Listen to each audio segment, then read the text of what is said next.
Hello, and welcome to the Caleb Landis Show. On today's episode, we're going to identify three major groups from recent history that are in opposition to Trump. Now, that is not the profound part of today's show.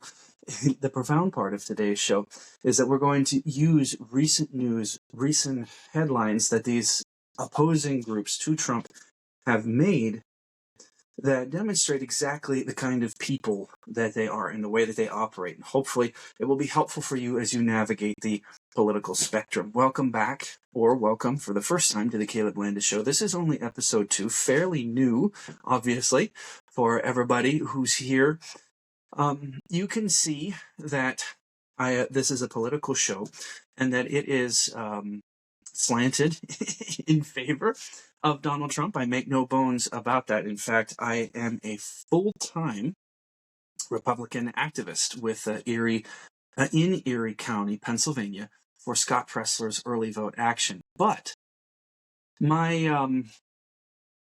analysis of Donald Trump is, or as the case is today, my analysis of the people that are opposing Donald Trump is actually fairly non-biased for being somebody who is as slanted in favor of Donald Trump and his policies as I obviously am, because the way that I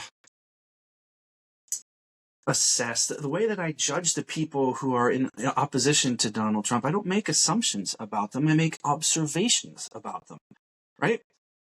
I look at what they do, and I look at what they say. Not what other people say about them, what they actually say themselves, and what they actually do quite publicly for everyone to see. And that is how I make my assessment of who these people are. A couple of programming notes today. I did some show prep, and I have these notes with me. I'm realizing as I'm seeing it that some of you, if you can read upside down, can tell what that says in advance. That's okay. I apologize if that's distracting to you. I don't have anybody else helping me with this other than folks who are generously lending space and equipment to me. So if you want my show to look a little bit more professional, you can you can subscribe, and you can watch on YouTube, Rumble, or Facebook, or you can sponsor me or volunteer, right? Until then, don't complain, all right? This is a very authentic show, a very real show, and one of the things that we have to be real about here is the fact that we have no budget. So you can either watch a professional show or you can put up with my lack of professionalism, and it's worth it to put up with my lack of professionalism because my analysis and my opinions are both helpful, accurate, and interesting. Can you say both and then have 3 reasons? Did you catch that? I said both helpful, accurate, and interesting. That's 3 reasons. Does that apply to the word both? I don't know. Maybe you can talk about that in the comments section. For now, let's get into what we're actually talking about today.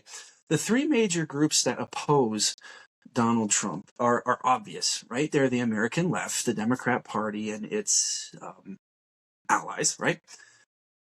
Then there is the establishment swamp, but it's part of the swamp. Obviously, the American left is the majority of the swamp. It's the power brokers in the swamp. But there's also the establishment Republican world that is also part of the swamp and very much opposed to the Donald Trump movement. Those 2 are fairly obvious. You have another one that is not as obvious to some people, but only because they're new or newer, and that is one of the biggest problems about this group is nobody has decided what to call them yet. Dan Bongino calls them the New Jacks, right? The people who have just showed up to the MAGA movement. I've heard the term podcastistan, where we're referring to people like Tucker Carlson or Candace Owens, who a large part of their brand is opposition to Israel, to put it as graciously as I can.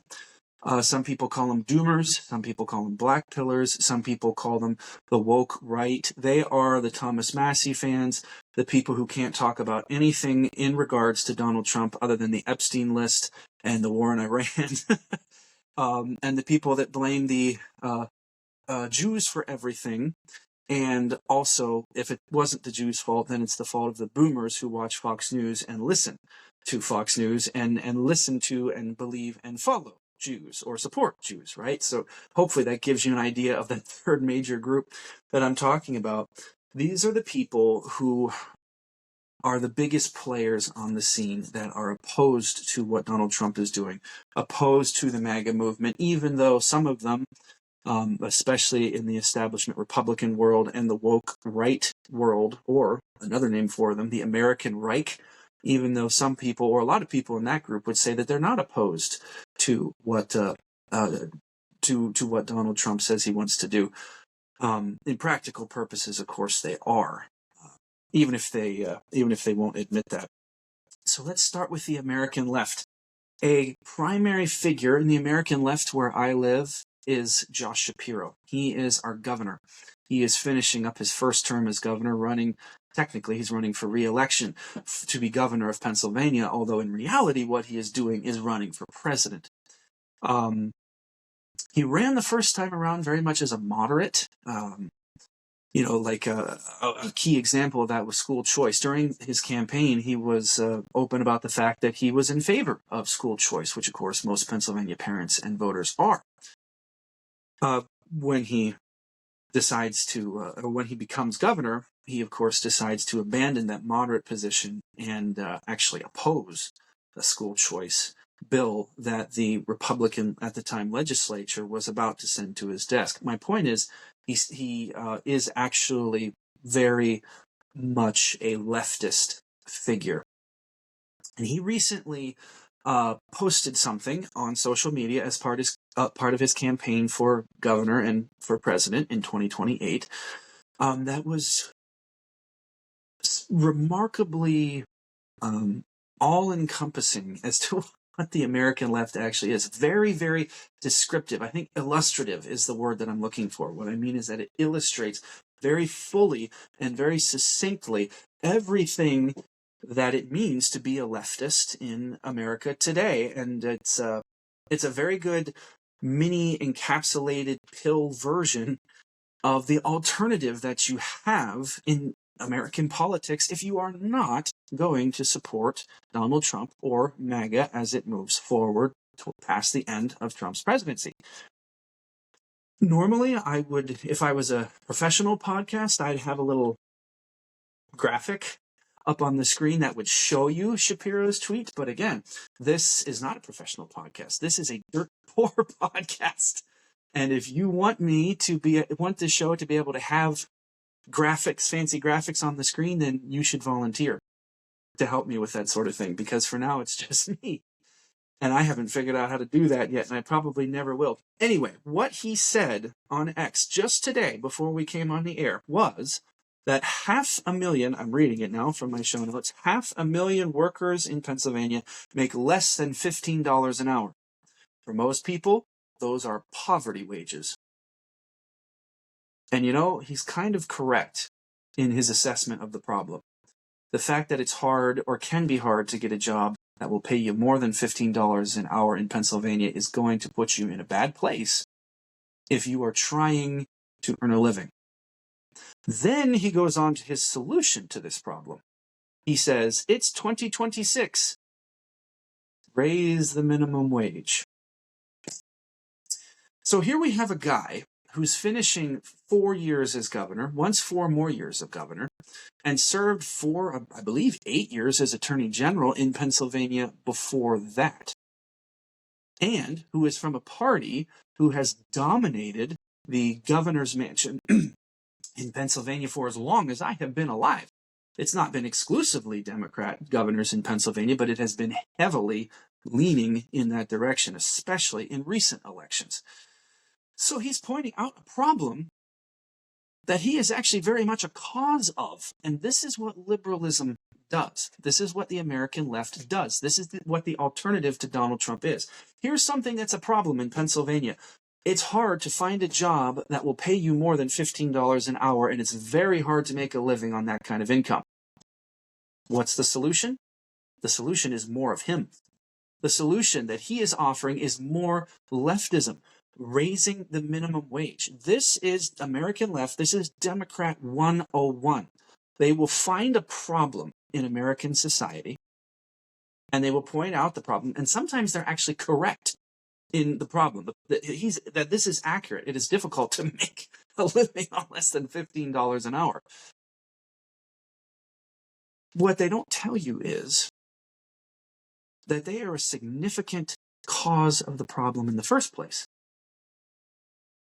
And then that their solution is more leftism, more government. His solution to the affordability crisis in Pennsylvania is not to roll back on some of his party's policies that have made gas prices impossibly high in Pennsylvania, that have made education impossibly high and very, very difficult to choose your own source of education, to make to find a good place to get an education, which will hopefully lead to a good job. He doesn't suggest that we consider adjusting the way our colleges work and stop allowing them to be centers of liberal indoctrination that saddles you with a lifetime of debt and no opportunity to get a job. Instead, he looks at the problem that he has helped create, unaffordability in Pennsylvania, and his solution is to give him more control, to allow him to decide, what the minimum wage should be.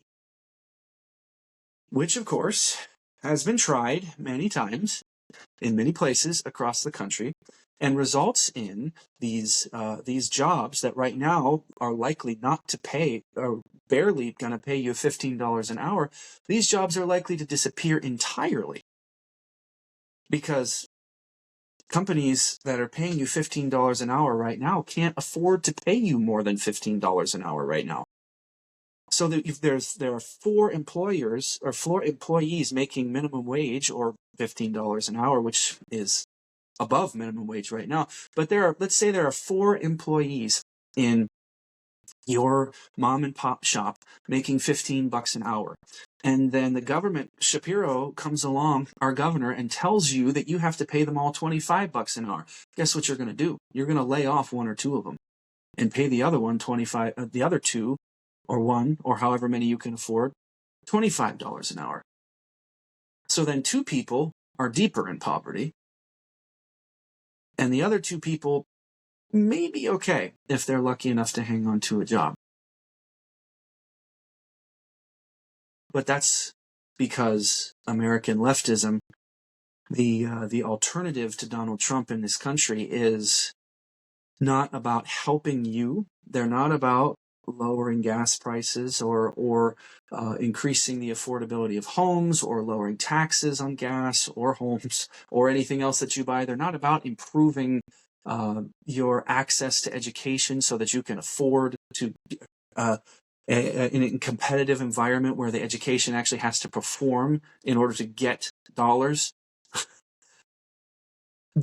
That's not their goal. Their goal is not a better life for you. Their goal is more control over your life, which is exactly what Governor Shapiro is suggesting here. That we give him the right to try to fix the problem that he has created by granting him more power over our lives, right? So that's leftism 101 right there. But leftism is not the only alternative to Donald Trump right now in America. There's also the establishment Republican world. And they have shown through a lot of different behaviors that they're not really interested in helping Trump accomplish everything that he's interested in accomplishing.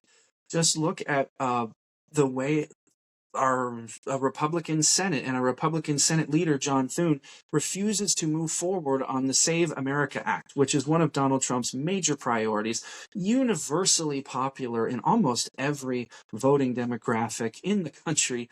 Voter ID when you actually vote and proof of citizenship when you register to vote. That's an extremely popular concept, and Republicans from his own party won't help him get that legislation across the finish line. So what happens?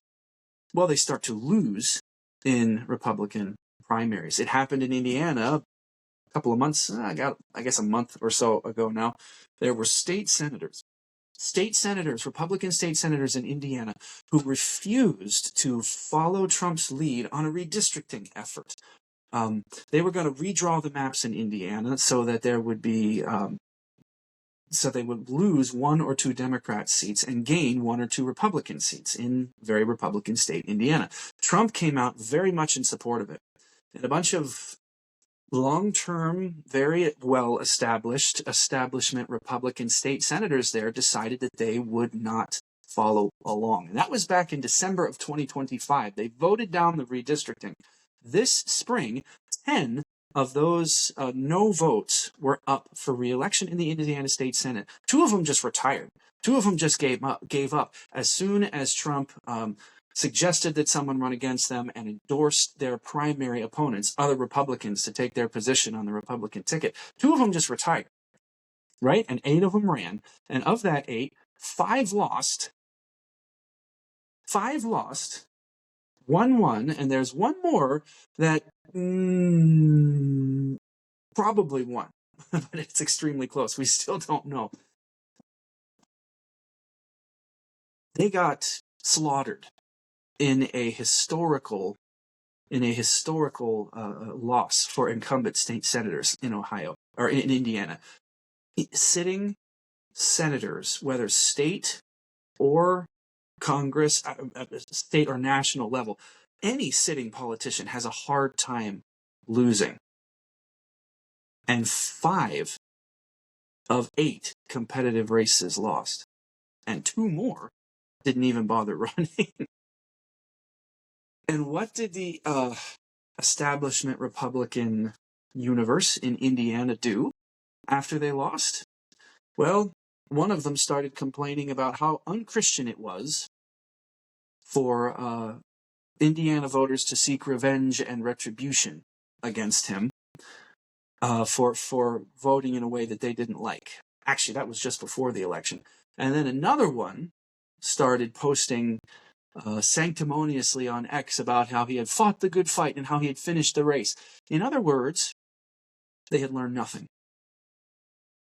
They had dug in their heels, that they had decided that they were going to oppose Trump on this issue, and it didn't matter to them if the voters said, no, that's not what we want you to do. In fact, it didn't matter to them after the voters had already said no. And in a shocking, historical upset, they stuck right to their party line. This is the pattern that you will find in this is who the establishment Republicans are. We have had several good examples of that since then. Bill Cassidy in Louisiana is a senator, has a sitting Republican national senator now. He's not a state senator in Louisiana. He is elected statewide to go to Washington, D.C. and be a federal representative in the U.S. Senate. Even harder for somebody like that to lose their seat. But after January 6, 2021, he voted for Donald Trump to be impeached, and he lost his Senate seat. In fact, it wasn't even close. He finished 3rd and didn't even advance to the final round where 2 Republicans will run against each other to decide who our nominee will be. Wasn't even close. He didn't even cross 25% of the vote in a 3-way race as a sitting incumbent senator. It happened to John Cornyn in Texas, too. He had become increasingly, he was dragging his feet more and more and more on the Save America Act, and had already opposed Trump's nominees on some other things prior to this. And Trump really was becoming frustrated with the fact that Cornyn was unwilling to do what it takes to get the Save America Act, popular Trump policy, passed. So right before the election, he endorsed Cornyn's primary opponent, Ken Paxton. And Ken Paxton was outspent by John Cornyn like 9-1, right? It wasn't even close. But the results were just the opposite. Ken Paxton slaughtered a sitting incumbent Republican senator who had all the money, all the establishment support in John Cornyn. Again, not even close. Absolutely handed him his caboose. And how did John Cornyn respond? Well, he responded in a way that was very similar to what the Indiana state senators had done. He responded in a condescending and cocky and pig-headed and impractical way. Again, I can't show you the graphic, so I'm going to read to you what he said on X. He called it a parable that was appropriate for the occasion. Soon after losing this primary in historic fashion, he told this little condescending Sunday school story. A scorpion wants to cross a river but cannot swim. So it asks a frog to carry it across. The frog hesitates, afraid that the scorpion might sting it, but the scorpion promises not to, pointing out that if it would drown if it killed the frog in the middle of the river. The frog considered this argument sensible and agreed to transport the scorpion. Midway across the river, the scorpion stings the frog anyway, dooming them both. The dying frog asks the scorpion why it stung, despite knowing the consequence, to which the scorpion replies, "I am sorry, but I couldn't help myself. It's my character." Do you know what Cornyn is saying there? He is saying that he is the frog, and that MAGA conservatives who just booted him out of office in Texas are scorpions, and that Donald Trump is a scorpion, and that we are all torpedoing our own chance at political survival and political advancement by stinging the frog, who is this John Cornyn fellow who was there simply trying to help us across the river all along. I got very upset when I read that tweet because that's upside down. Cornyn has not been helping us across the river. If he really was carrying us across the river on the Save America Act, we would not have stung him. Just ask one of the primary influencers who campaigned against Cornyn in the run-up to the primary. Scott Pressler, my boss, was constantly at Cornyn's office and at Cornyn's people telling them, all you got to do is support the Save America Act, and we will support you. And he never did. So, Scott Pressler endorsed Ken Paxton, and Ken Paxton won. In fact, Ken Paxton himself said, listen, I will drop out of the primary race if Cornyn will do what it takes to get the Save America Act passed. Cornyn wouldn't do it. He would talk like he was in favor of it, but he wasn't willing to change any Senate rules or anything like that necessary to get the Save America Act passed. So Paxton stayed in the race, and he won. Cornyn is not a self-sacrificing noble frog trying to carry these dumb MAGA scorpions across the river. Cornyn isn't carrying us anywhere. If anything, he is the scorpion, drowning us as we are trying to carry the America First MAGA agenda forward. That is your alternative if you are not interested in Donald Trump moving into the midterms. Impractical, self-centered, dishonest, I don't want to say losers because they're pretty good at winning elections, but losers in the sense of once they win the elections, they don't want to accomplish anything. Listen, I know there's a lot of frustration with what hasn't been accomplished in Trump's second term so far. I get that. I understand that. There's more that I want done too. The Save America Act is only one example.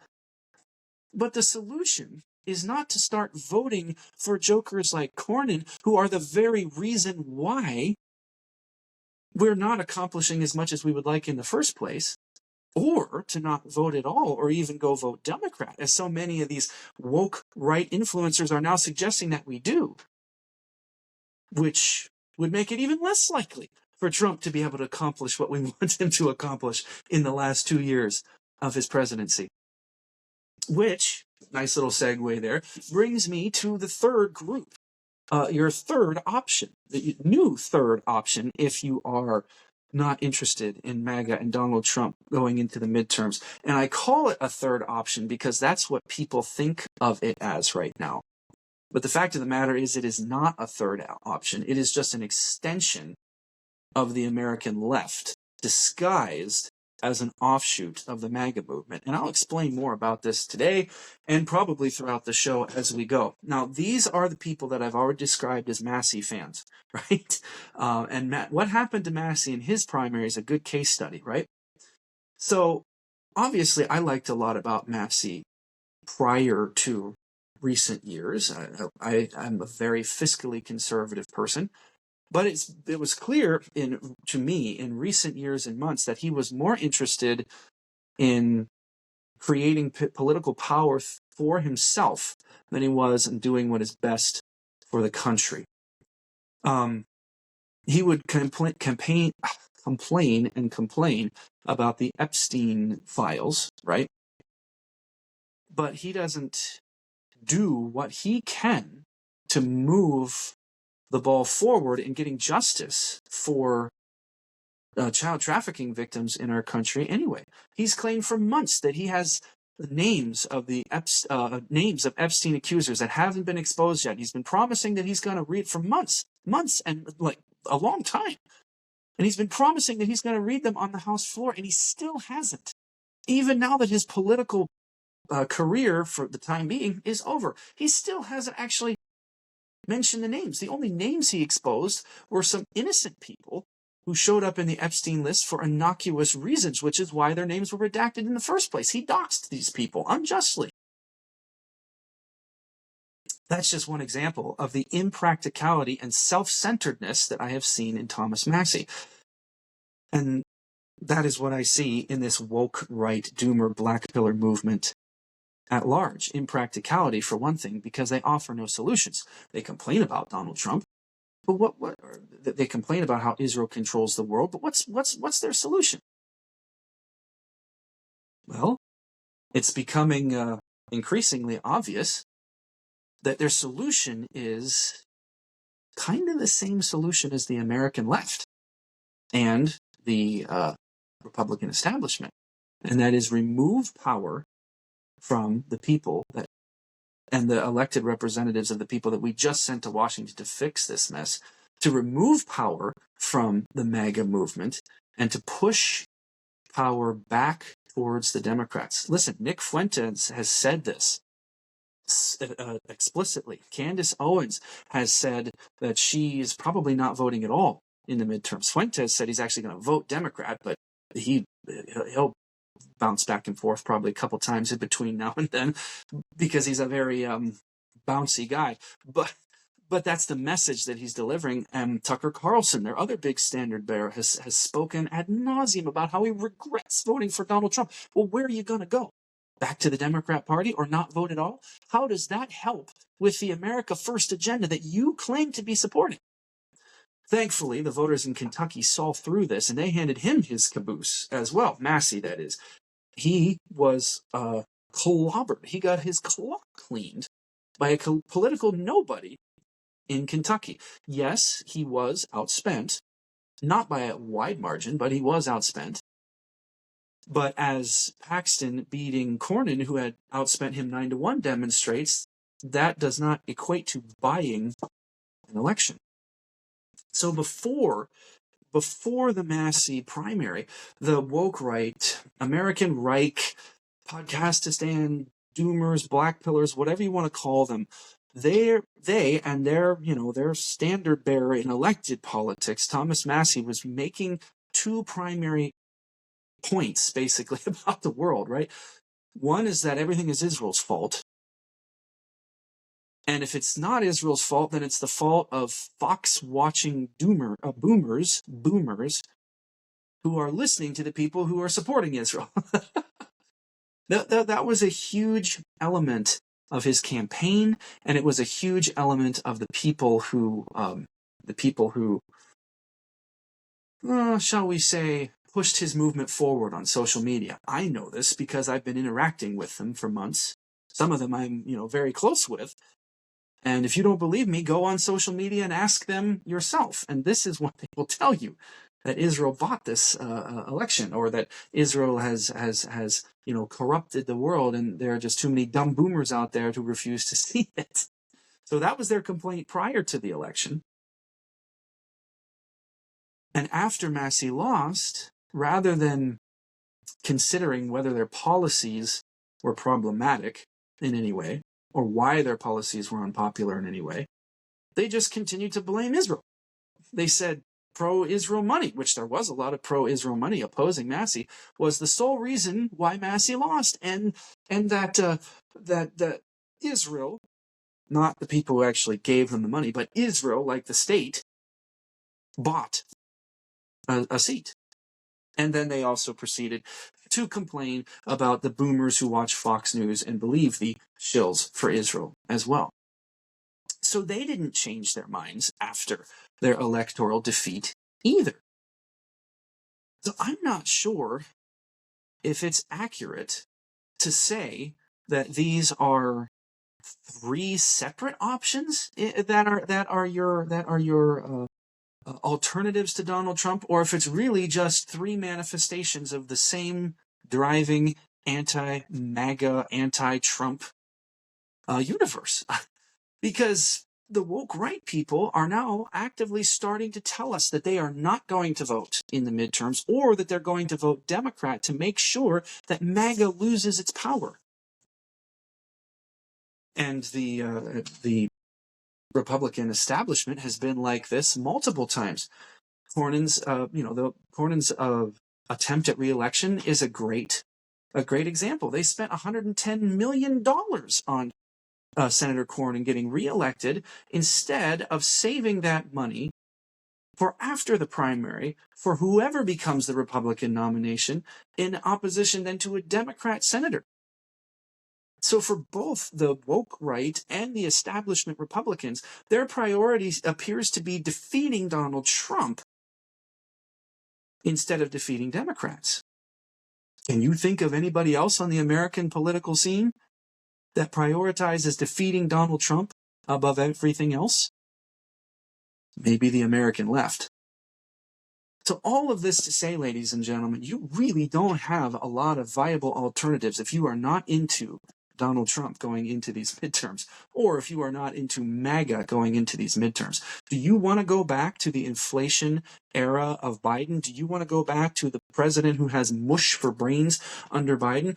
Or do you want, forget about going back, do you want what blue states have right now in California, where you can't even walk down the street without stepping on drug needles, and they can't or won't put out forest fires as they are burning down your house? Is that what you want? Do you want the impossible affordability in Pennsylvania, which has the second or third highest gas prices in the country, along with New York and California? Or what about in New Jersey, where they're chucking 2x4s and bricks and stuff at police horses to protest ICE, or biting ICE agents? Is that what you want? People who will chomp down on law enforcement and damage law enforcement animals, rather than allow people to remove criminal rapists and drug dealers and sex traffickers from our neighborhoods? Or you could stick with Donald Trump for a few more minutes and allow the economy to continue to settle, which it is beginning to do, and maybe find a conclusion to the Iran war, instead of just saying this war stinks. Maybe give him an opportunity to end it, which he needs to do. Or maybe continue with the border wall being built, and continue with the end of DEI, and continue with the end of illegal immigration, and continue with deportations, and continue with the lowest murder rate in American history. Look that up. You have got about the lowest murder rate in modern American history right now. Is that something you want to throw away for Pride Month, and for rabid anti-ICE protesters and people who won't let you pick which school your kids are going to go to? There isn't much of a choice outside of Donald Trump. But thankfully, Donald Trump is actually a very good choice, and MAGA is a very good choice for our midterms coming up here in a couple of months. Whether it's the woke right, the establishment Republicans, or the American left, We know what they are going to deliver because we've already seen it, and I am not interested in it. Listen, thanks for tuning in today. You can watch us on Rumble, on Facebook, and on YouTube every Tuesdays. Follow the channel, like, subscribe, all of that stuff. Appreciate it. We'll see you next time.